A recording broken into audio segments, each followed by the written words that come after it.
Bonjour à tous, vous êtes sur la chaîne du Vintubateur, les vidéos sur YouTube pour les amateurs de vin. Moi c'est Julien et depuis plus de 4 ans maintenant je partage avec vous sur cette chaîne mes idées sur le vin, les spiritueux et toute la filière. Je vous offre la possibilité dans l'espace commentaire de pouvoir discuter avec moi des sujets dont je parle. Et puis je vous invite aussi, si ce n'est pas déjà fait, à vous abonner à la chaîne et à la fin de la vidéo, si celle-ci vous a plu, à mettre un petit pouce bleu, ça aide au référencement.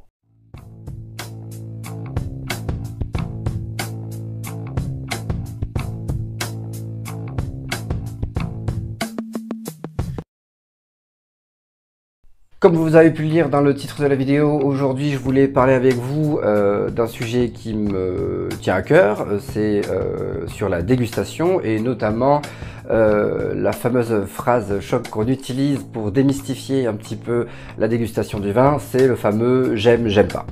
Alors la pratique de cette technique de vente, est-ce que tu aimes ou est-ce que tu aimes pas, c'est le plus important en fait dans ton acte d'achat. Est-ce que cette pratique, elle existe depuis longtemps? Non, pas très en fait. Ça fait à peu près 20 ans que les professionnels se sont rendus compte que le vin c'était un produit assez élitiste avec un vocabulaire compliqué et que il fallait quand même réussir à vendre, notamment aux nouveaux consommateurs qui arrivaient sur le marché. Et donc on a trouvé que balayer un petit peu comme ça d'un revers de la main le vocabulaire très technique et le remplacer par la simple sensation du j'aime, j'aime pas pouvait faciliter les ventes et surtout les rendre plus rapides. Alors qu'est-ce qui s'est passé depuis ces 20 dernières années pour que en fait on cherche à faire passer le consommateur d'éclairé à simple hédoniste? Eh bien il faut savoir que la consommation de vin s'est largement démocratisée fin des années 90, début des années 2000. Vous avez vu, c'est l'avènement des fameux bars à vin. Et cela provient d'un fait politique qui a eu lieu au début des années 90. C'est la fameuse loi Evin qui a beaucoup contribué au fait que la répression s'est développée sur les routes, notamment due à la consommation d'alcool. Et donc les consommateurs qui avaient l'habitude de consommer des spiritueux ou des choses assez fortes en contenance d'alcool se sont rabattus en fait sur le vin puisque ils pouvaient continuer à consommer des produits alcoolisés mais pouvoir reprendre le volant derrière. Les fameux apéritifs dînatoires à base de vin, ça n'existait pas avant il y a une vingtaine d'années et puis petit à petit ça s'est développé. Donc il y a eu une grosse consommation de vin à cette époque-là. Et une consommation de vin qui se faisait dans un cadre différent de celui que l'on avait auparavant, c'est-à-dire la dégustation lors de repas. Donc la filière elle a dû s'adapter un petit peu à cette nouvelle pratique de consommation, un peu plus, on va dire, simplifiée. Et donc on a créé des produits, on a essayé de s'adapter à la demande.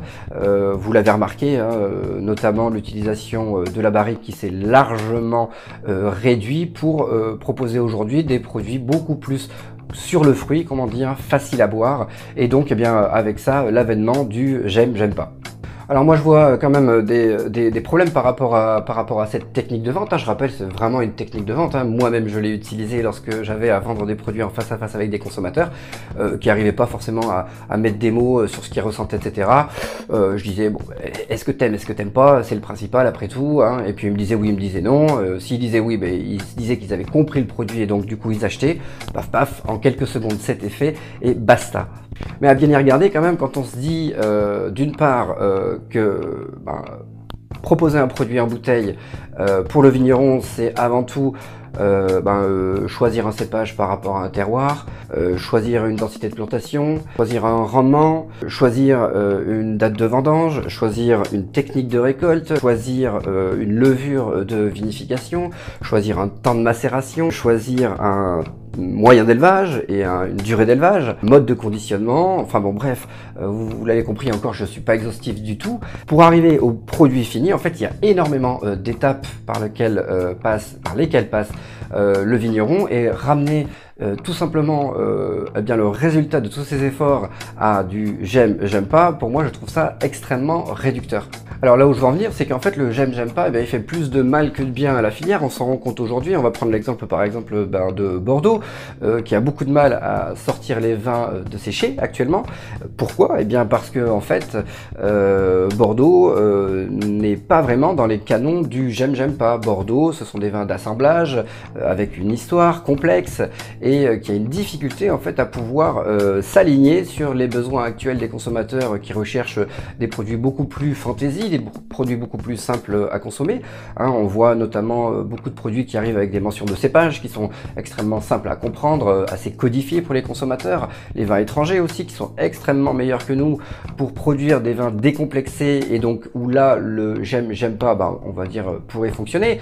Et puis vous avez une autre catégorie de produits qui est arrivée sur le marché il y a quelques années, ce sont les vins nature, où là on a effectivement une palette aromatique, alors désolé, hein, mais moi je trouve assez basique, hein. On va de la pomme à l'étable, hein. Donc là effectivement on pourrait dire j'aime pas, mais vous voyez, hein, il y a eu un certain opportunisme par rapport à la compréhension du fait que les consommateurs cherchaient des produits assez simples, et donc en fait on appauvrit l'offre des appellations pour aller vers des vins, eh ben, il y a même des termes pour ça, hein, glouglou, hein, ou pif, hein, ça veut bien dire ce que ça veut dire. On a complètement désacralisé le produit, et le problème c'est que eh bien, derrière on a des opérateurs, hein, des vignerons qui ne peuvent pas s'adapter parce qu'ils ont un terroir, une localisation de production eh bien, qu'ils ne peuvent pas piloter au fil des tendances, hein, et donc du coup voilà, on arrive à des moments où on a du Bordeaux washing par exemple. Une chose que je comprends pas non plus, c'est que en fait, eh bien, les personnes qui arrivent sur le marché de la consommation du vin à l'heure actuelle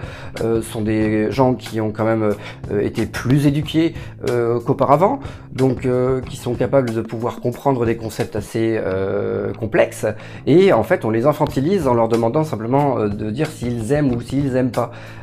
Et ça, je trouve que c'est une chose complètement antinomique à l'heure actuelle. Ça se comprend aussi, hein, parce que il n'y a pas que dans le vin où on nous infantilise, hein. Je vais prendre un exemple tout simple. Par exemple, vous avez tous une plateforme certainement de vidéos à la demande, hein, comme Netflix ou Amazon. Je fais le pari que sur tous ceux qui utilisent ces plateformes-là, vous n'allez pas forcément rechercher sur la plateforme des films en particulier, mais vous vous laissez guider par les suggestions de l'algorithme, et donc du coup, eh bien, en fait, vous limitez vos capacités à pouvoir accéder à un produit culturel et évoluer, hein, et vous mangez entre guillemets ce qu'on vous propose. Donc c'est pareil à peu près pour tout, hein, c'est vraiment une tendance de fond. Alors vous allez me dire, ok Julien, c'est très bien, mais qu'est-ce que tu voudrais faire toi? Qu'est-ce qu'il faudrait faire pour que on endigue ce problème du j'aime pas? Moi je pense qu'il faut déjà que ce soit les professionnels de la filière qui comprennent qu'en fait ce concept n'est pas forcément bon pour la valorisation et la vente assurée des produits, et qu'il faut travailler avec les consommateurs à l'information produit et pas chercher à vendre de manière simple les produits pour s'assurer que les stocks sont écoulés. Aujourd'hui, on a énormément de possibilités, notamment avec Internet, pour pouvoir éduquer les consommateurs, et je trouve que en fait, on ne l'utilise pas assez, hein, au niveau de la profession. Là où en ce moment, c'est la période des vendanges, je vois énormément sur tous les réseaux sociaux de photos, vidéos de vendanges, hein, de tombereaux, de vendangeurs qui coupent, etc. Mais je ne vois aucune information, aucun vigneron qui prend une minute ou deux à expliquer ce qu'il est en train de faire aux consommateurs. Et s'il faisait ça au fur et à mesure donc de l'année, il ferait comprendre à son follower, hein, au consommateur, eh bien pourquoi il est ainsi important de faire ces gestes là, et pourquoi au final eh bien dans la bouteille ça donne ce type d'arôme là par exemple. Et le consommateur lui, comme je l'ai dit avant, il est quand même relativement éclairé, il est instruit, et là il serait intéressé à savoir le pourquoi du comment. Et si on arrêtait donc de lui dire dis simplement j'aime pas si pour acheter le produit, et bien là il se dirait non, j'ai envie de savoir pourquoi ceci, pourquoi cela, et donc du coup on revaloriserait les appellations, et on permettrait en fait à la filière de pouvoir mieux se vendre. Donc voilà, c'était un petit point de vue de ma part par rapport à cette technique de dégustation, hein, du j'aime pas. Dites-moi vous en commentaire si vous êtes d'accord avec ce que je dis, ou alors si vous trouvez que c'est absolument pas ça et qu'il faut continuer à aller vers cette idée-là, hein. Moi je suis tout à fait prêt à discuter avec vous. J'étais très content de discuter avec vous en tous les cas. Je vous dis à très bientôt. Ciao.